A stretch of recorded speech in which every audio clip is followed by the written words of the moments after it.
প্রিয় দর্শক, আসসালামু আলাইকুম।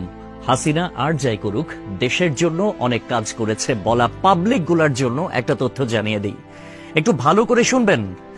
বাংলাদেশের বর্তমান ঋণ কত জানেন? 99.3 বিলিয়ন মার্কিন ডলার।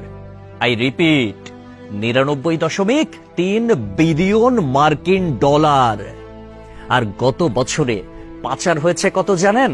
94 বিলিয়ন মার্কিন ডলার।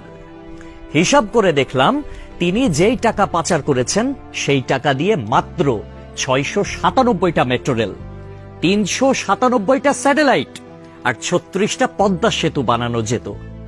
একটা 1000 টাকার নোটের ডাইমেনশন কি, সেটা নিয়ে না হয় অন্য এক সময় আলাপ করা যাবে। ধরুন 11 লক্ষ কোটি টাকা 1000 টাকার নোট দিয়ে একটার উপর একটা রাখলে এর উচ্চতা কত হবে জানেন? 750.5 কিলোমিটার। বাংলাদেশের সর্বোচ্চ উচ্চতার পাহাড়ের উচ্চতা কত? 1063 মিটার।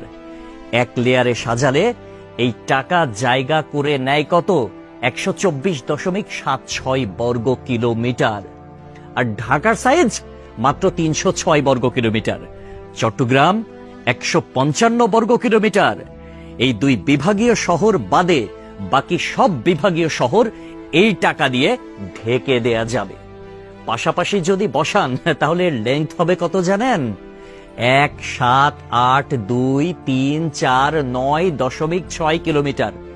এক কথায় আমি সংখ্যাটা বলতে পারলাম না, আপনারা একটু ক্যালকুলেটরে হিসেব করে নেবেন, মানে ক্যালকুলেটরেও ধরবে বলে মনে হয় না। পৃথিবীর পরিধি কত? 40,000 কিলোমিটার। এই টাকা পাশাপাশি বসিয়ে পৃথিবীর পুরোটা 44.5 বার রাউন্ড দেয়া যাবে, মানে ঘোরা যাবে। কেউ যদি হাসিনার উন্নতির হিসাব দিতে আসে, তাহলে তাকে হাতে কলমে এই হিসাবটা বুঝিয়ে দেওয়া আপনার, আমার, আমাদের সকলের দায়িত্ব। মেট্রো রেল বন্ধ হয়ে গিয়েছে দুর্বৃত্তের হামলায়। এটা ঠিক করতে 1 বছর সময় লেগে যেতে পারে, ন্যূনতম, মানে কমপক্ষে 1 বছর সময় লাগবে এটা বলা হয়েছিল। এটা ঠিক করতে বাজেট ধরা হয়েছিল 300 কোটি টাকা। অথচ 2টা স্টেশন বাদ দিয়ে খুব সহজেই মেট্রো রেল চালু করা যেত, কিন্তু সেটা করেন নাই তার সঙ্গপাঙ্গরা।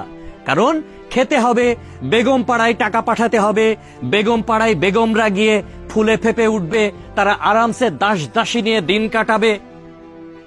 এইটার জন্য এত টাকা বরাদ্দ করা হয়েছিল।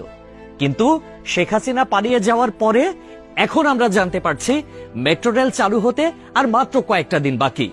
তাহলে বোঝেন ব্যাপারখানা। আমাদের শিরা উপশিরা থেকে শুরু করে রন্ধ্রে রন্ধ্রে প্রত্যেকটা জায়গায় এইরকম চুরচামারির অভ্যাস। মানে দেশে উন্নয়ন হবে, উন্নয়নের আগে কে কয় টাকা ভাগ করে খাবে, এইটাই হচ্ছে তাদের টেন্ডেন্সি, এইটাই হচ্ছে তাদের মানসিকতা। পদ্মা সেতু হয়েছে কত টাকায় আপনারা সবাই ভালো করে জানেন। মেট্রো রেল হয়েছে কত টাকায় আপনারা সবাই জানেন। এলিভেটেড এক্সপ্রেস ওয়ের হিসাবটাও একটু গুগল করলে জানতে পারবেন। অথচ অন্যান্য দেশে এটার অর্ধেকও খরচ হয় না। তাহলে বাকি টাকা কই যায়? এক কথায় উত্তর, বেগম পাড়ায়। তবে একটা বিষয় ভালো লেগেছে, শেখ হাসিনা পলায়ন করেছে, কিছু নেতাকর্মী তারা বাংলাদেশে আটকা পড়েছে, তাদের বেগমরা কিন্তু ঠিকই বেগম পাড়ায় এখন আছে, আর তারা এই আমাদের অজ পাড়া গায়েই রয়ে গেছে। একটা কথা সব সময় মনে রাখবেন, পাপ বাপকেও ছাড়ে না। প্রকৃতি ছাড় দেয় কিন্তু ছেড়ে দেয় না। সবকিছুর হিসাব পয় পয় করে দিতে হবে একদিন। সবাই ভালো থাকবেন। আসসালামু আলাইকুম।